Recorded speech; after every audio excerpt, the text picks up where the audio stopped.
आप कहते हो कि मंदिर से जाते समय नंदी के कानों में कहकर चले जाओ। बैठिए बैठिए बैठिए बैठिए। बहुत सुंदर प्रश्न है आपके, बहुत भाव से और आनंद से आपने करा, और जनमानस के कल्याण के प्रश्न है ये, केवल आपके लिए नहीं है, ये सबके लिए इतने जोरदार प्रश्न हैं। जो गलती भी करते होंगे तो इसको सुधार सकते।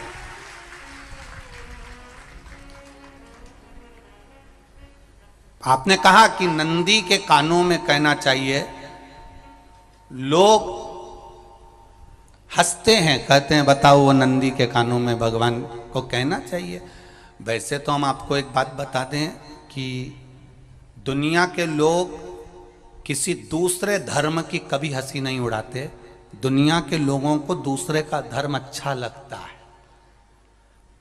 दुनिया के लोग सबसे ज्यादा हंसी उड़ाते हैं तो हमारे सनातन धर्म की ही उड़ाते हैं, और जी खुद उड़ाते हैं, दूसरा उड़ाने वाला नहीं होता। दूर के ढोल हमें समझ में आते हैं, उसका धर्म हमें समझ में आ गया, उनके यहाँ क्या है, ऐसा है, आओ कुछ नहीं, उनके धर्म में ऐसा है। कितना आनंद हमें दूसरे के धर्म में लग रहा है, और हमारा सनातन धर्म हमको बुरा लगता है। हमारे सनातन धर्म हमें बुरा लगने लगा। अरे भाई, लोग कहते हैं कि नंदी के कान में कहते हो, ये कोई हमारे पुराणों में या शास्त्रों में लिखा है? भगवती बहन साहू, आपको धन्यवाद देना चाहूंगा और एक बात कहना चाहूंगा।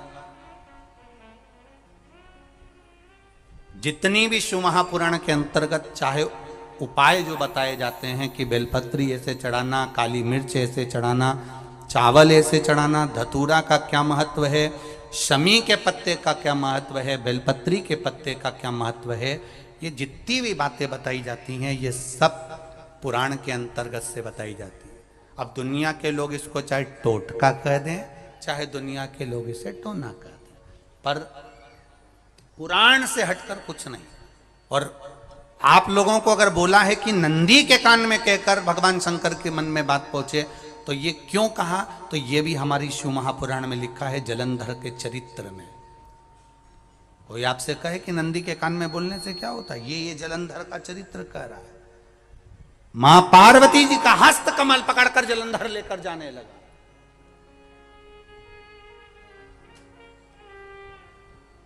वृंदा का पति लेकर जा रहा। वृंदा तो भगवान की भक्ति में लीन रहती थी, उसको तो जलंधर को सबसे ज्यादा तकलीफ थी नारायण से, पर शिव के पास आ गया, क्योंकि ईर्षा प्रवृत्ति अभी कथा में कहा, कोई कोई ऐसा होता है जिसको तुमसे बेर नहीं होता तो भी अंदर से ईर्षा जाग जाती है। कोई कोई ऐसा होगा जिसको अंदर से ईर्षा जागती है, अपने आप अंदर से ईर्षा जागती है, उसका कोई बेर नहीं, पर ईर्षा जाग गई, भीतर से ईर्षा जाग। ना आप उससे मिले हो, ना कभी वो आप उसके सामने बैठे हो। कई लोग किसी ना किसी की बुराई करते हैं तो हम लोग पूछ भी लेते हैं, क्यों साहब उनसे मिलकर आए हो क्या तुम? कभी नहीं मिल किया है, कभी उनका सामना हुआ नहीं हुआ, तो फिर बुराई क्यों कर रहा? एक ने कर दी थी इसलिए हमारे ध्यान में था तो हमने भी कर दी। लो, वो कुआं में डूब के मरेगा तो तू भी मरेगा का? नहीं। नंदी सामने बैठा है, गणेश जी को मालूम पड़ गया, कार्तिकेय को मालूम पड़ गया, मां पार्वती जी का हस्त कमल जलंधर ने पकड़ लिया और लेकर चला। तब नहीं रहा गया, गणेश जी को क्रोध आ गया और गणेश जी महाराज आए, शिव जी को जगाने लगे। पिताजी पिताजी पिताजी कर कर जगाया, उठो पिताजी, पिताजी उठिए, पिताजी जागिए, पिता को जगा रहे हैं। भगवान शंकर नहीं उठे, तप में लीन थे। क्या करें हम? जलंधर के पास में इतना बल है, इतना बल है, और पिता की आज्ञा नहीं होगी तो हम कैसे मार देंगे इसको? मारने को तो हम मार दें। मां ने आज्ञा करी थी कि जलंधर उसको तारकासुर को मार दो, तो कार्तिकेय ने तारकासुर को मार दिया। शिव जी की आज्ञा नहीं तो हम इसको कैसे मारें? क्या करें? सब कुछ गणेश जी ने देख लिया, शंकर जी के ऊपर बहुत बहुत बहुत बहुत प्रार्थना कर कर देख ली, पर शंकर जी नहीं जागे। तब आखिरी में विनायक ने, गणेश ने, जितने लोग आस्था चैनल पर कथा सुन रहे हैं, जितने लोग फेसबुक यूट्यूब पर कथा सुन रहे हैं, इस बात को याद रखना कि नंदी के कान में कहने से क्या होता है वो ये इस कथा से सीख लेना। आखिरी में गणेश जी को लगा किसको कहूँ, शंकर जी भी तप में हैं, नंदी भी तप में हैं, मैं किसको कहूँ? शिव जी को कह के कर थक गया, पिताजी को बोल बोल कर थक गया, पिताजी जागते नहीं। अब मैं किसको कहूं ये बात, किससे कहूं?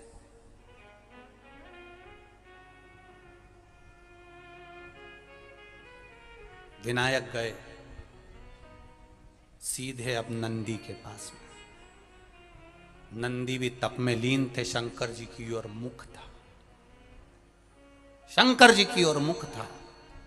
गए और जाकर तुरंत विनायक ने नंदी के कानों में जाकर कहा, नंदीश्वर, मैया का हाथ पकड़कर जलंधर लेकर जा रहा है, पिताजी तप में लीन हैं, कृपा करिए ना। बस केवल नंदी के कान में कहा, गणेश जी दूर हट गए। नंदी के कान में कहा, शंकर जी के नेत्र खुल गए, शिव जी के नेत्र खुले। ध्यान देना जरा, इस शिव महापुराण की, आशुतोष शिव महापुराण की कथा, जो कथा यहां कही जा रही है, यह कथा पहले के चरित्रों में सुनने को नहीं मिली होगी। जरा ध्यान देना इस संवाद पर, जितने लोग आस्था चैनल पर, जितने फेसबुक यूट्यूब पर सुन रहे हैं।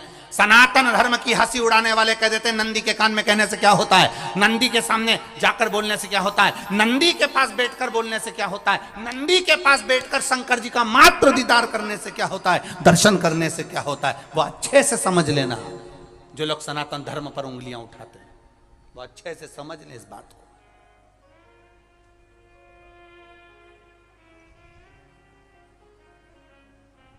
क्या होता है,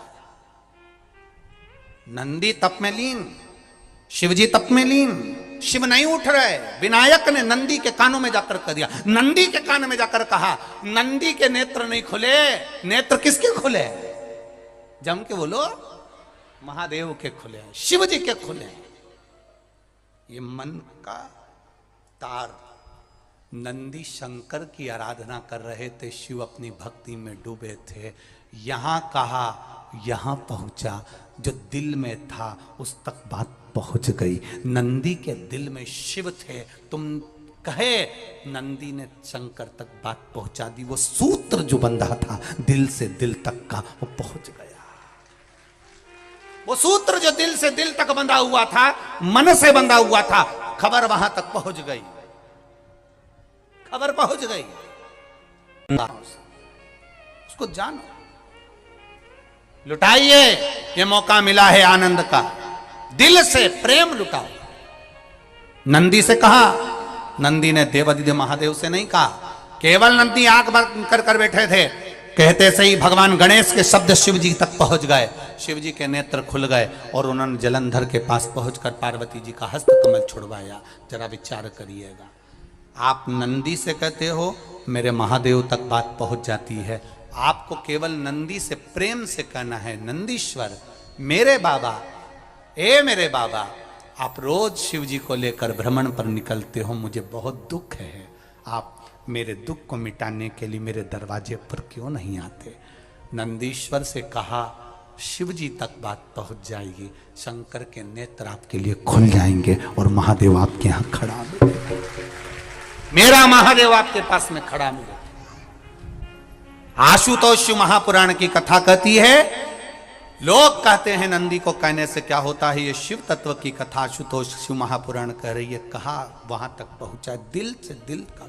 जब कोई नारी, जब कोई पुरुष, जब कोई बच्चा, जब कोई बुजुर्ग, जब कोई भी संसार सागर में रहने वाला मानव मेरे मंदिर में आएगा और नंदी के कान में कुछ कहकर जाएगा, तब तू उसको सुनकर माँ पार्वती से कहेगी। और पार्वती जब मेरे साथ प्रतिदिन प्रदोष काल में, प्रदोष के समय, शाम के समय भ्रमण पर जब पार्वती मेरे साथ जाएगी, तो पार्वती मैया जिसके सामने नंदी को रोक देगी, मैं उसके ऊपर कृपा करते हुआ चले जाऊंगा। ये हमारा भाव शिव महापुराण की कथा वर्णन कर रही है।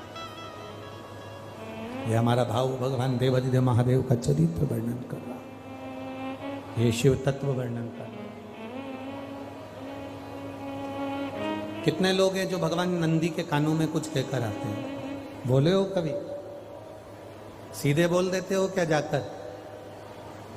नंदी के कानों में कहने का भी एक तरीका है। आप लोगों को मालूम होगा वो तरीका? नहीं मालूम?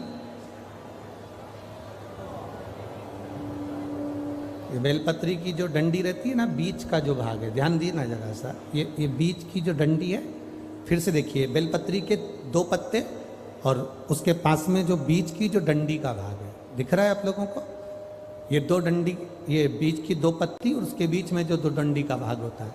जब हम देवाधिदेव महादेव से कोई बात कहने वाले होते हैं ना, कि बाबा बहुत दुखी हूँ, बाबा बहुत तकलीफ चल रही है, बाबा मैंने एक कंपटीशन एग्जाम में परीक्षा दी है, बाबा मेरे जीवन में ये तकलीफ हो रही है, बाबा, तब इस बेलपत्री की जो ये डंडी होती है, इस उंगली से, इस अंगुष्ठ से इस डंडी को पकड़ा जाता है और बाबा के कर्ण में कहने से पहले ये हाथ को नंदी के ऊपर रखकर फिर हम बाबा के नंदी के कानों में कहते हैं और चलते समय इस बेलपत्र को अशोक सुंदरी की जगह पर चढ़ाकर वापिस सजाते हैं। देवाधिदेव महादेव को पार्वती की बात मानना ही पड़ती है और वो कहना ही पड़ता है। ये बेलपत्र की महत्व है।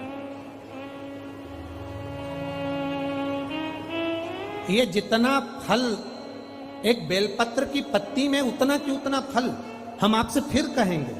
कभी मौका मिल जाए जिंदगी में, कभी तुम्हारे जीवन में अगर मौका मिले और कहीं बेलपत्री का वृक्ष मिल जाए जिसकी छांव तुम्हारे ऊपर पड़ रही हो, तुम्हारे ऊपर अगर बेलपत्री की छांव पड़ रही हो, उसके नीचे बैठकर कभी मौका मिले, एक बेलपत्री का पत्ता मात्र रखकर आप शिव जी का नाम लेकर जल भी अगर समर्पित कर रहे हो ना, तो वो 12 ज्योतिर्लिंग को जल चढ़ाने के बराबर फल प्रदान कर।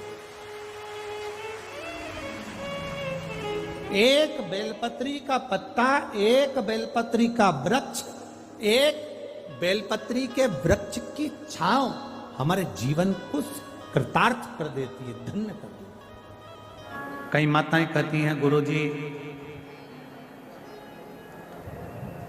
बेलपत्र कब खाना चाहिए और कब नहीं खाना चाहिए?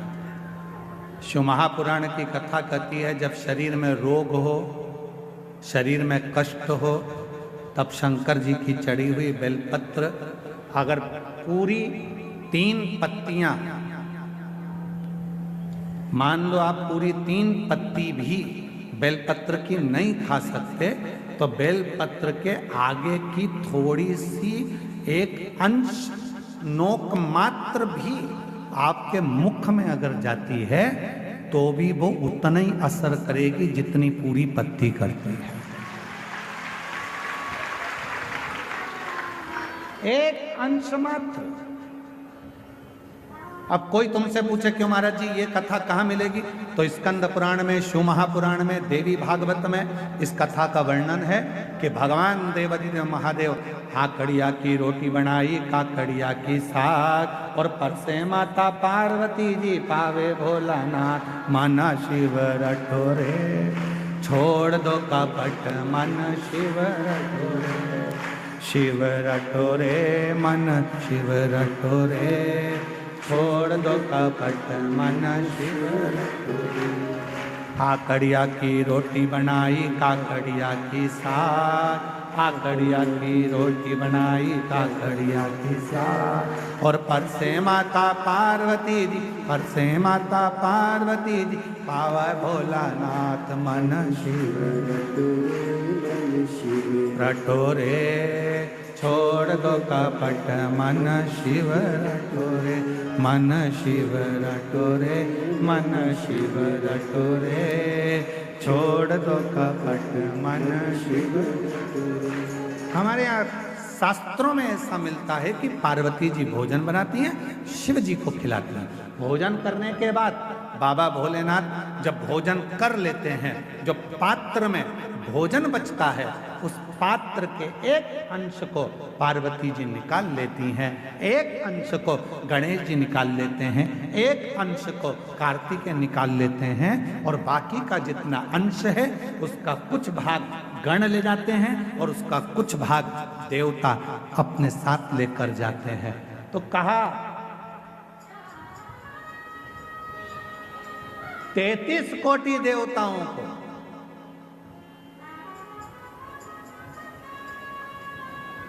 भोजन की थाली का कितना भाग मिलता था।